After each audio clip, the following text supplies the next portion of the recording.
Hello guys, welcome to my channel. My name is Pawan. आज मैं आपको बताऊंगा सिविक्स के चैप्टर क्लास 10 पावर शेयरिंग के बारे में। सबसे पहले तो अगर आपने मेरे चैनल को सब्सक्राइब नहीं किया है तो आप मेरे चैनल को सब्सक्राइब कर लीजिए ताकि आपको आने वाली वीडियो के बारे में पता लग सके।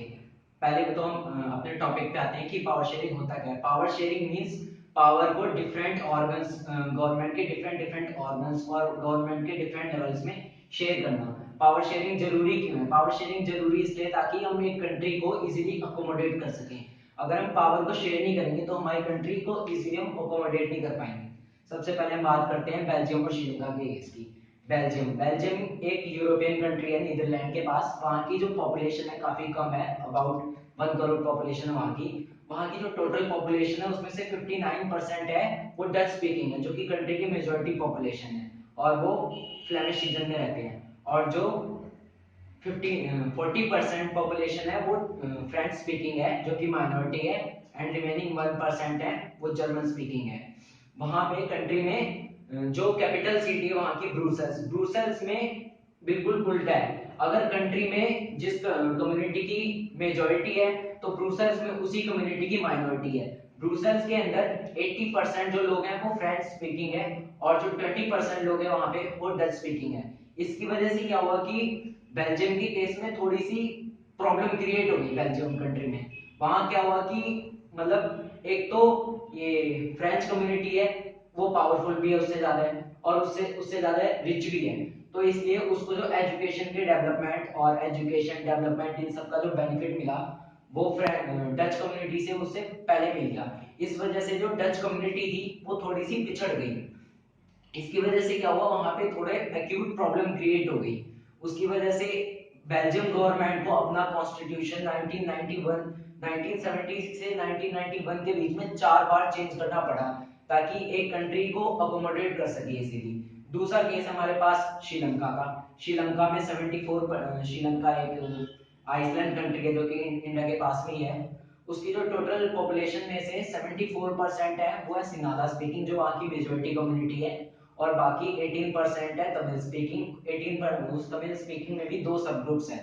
पहला तो है इंडियन तमिल्स, दूसरा है नेटिव तमिल्स जो कि श्रीलंकन तमिल्स है। इंडियन तमिल्स वहां पे 5% है एंड श्रीलंकन तमिल्स 13% है, और जो रिमेनिंग 7% है वो वहां पे क्रिश्चियन लोग हैं जो कि सिनालीज भी हैं और तमिल भी हैं। वहां पे उस कंट्री आजाद हुई थी 1948 में, आजाद हुआ था श्रीलंका। उसके बाद उन्होंने एक एक्ट पास किया, मेजॉरिटीनिज्म। मेजॉरिटीनिज्म का मतलब मेजॉरिटी कम्युनिटी कंट्री में कैसे भी रूल कर सकती है, चाहे वो दूसरी माइनॉरिटी कम्युनिटी है उसके उसके फंडामेंटल राइट्स इंटरेस्ट सबको दबा के कैसे भी रूल करना चाहे मेजॉरिटी कम्युनिटी रूल कर सकती है। ये होता है मेजॉरिटीनिज्म। 1956 में एक्ट पास हुआ मेजॉरिटीनिज्म। उसके तहत क्या हुआ वहां पे कि जितने भी थे सिनाला जो लैंग्वेज थी, सिनालीज लैंग्वेज, उसको ऑफिशियल लैंग्वेज दे दिया गया, और जो तमिल लैंग्वेज थी उसको कोई भी इंपॉर्टेंस नहीं दी गई। वहां पे जितनी भी गवर्नमेंट ने पॉलिसीज बनाई सारी उसके फेवर में थी, सिनालास के फेवर में थी, और गवर्नमेंट ने उसको बुद्धिज्म को एक ऑफिशियल रिलीजन का वहां पे दर्जा दे दिया। और जो उनकी डिमांड थी तमिल की कि वो अपना एक इंडिपेंडेंट नेशन बनाना चाहते थे, क्योंकि उन्हें डर था कि हम माइनॉरिटी कम्युनिटी में हमारे वैसे भी इंटरेस्ट को दबा दिया गया है। तो जो उनकी डिमांड थी कि हमें अपनी एक डिफरेंट कंट्री बनानी है, तमिल एलिमा, उसको उन्होंने डिनाई कर दिया। उसकी वजह से वहां पे कंट्री को अकोमोडेट करना इजी नहीं हुआ। वहां पे एक सिविल वॉर हुई। सिविल वॉर मतलब कंट्री में ही दो सब ग्रुप्स के बीच में फाइट होना। इस वजह से अगर हम ये दोनों केसेस देखें तो इनमें डिफरेंसेस हैं। जो बेल्जियम का केस है वहां पे उन्होंने गवर्नमेंट ने इजीली अकोमोडेट कर दिया वहां के लोगों को, डिफरेंट डिफरेंट कम्युनिटीज को।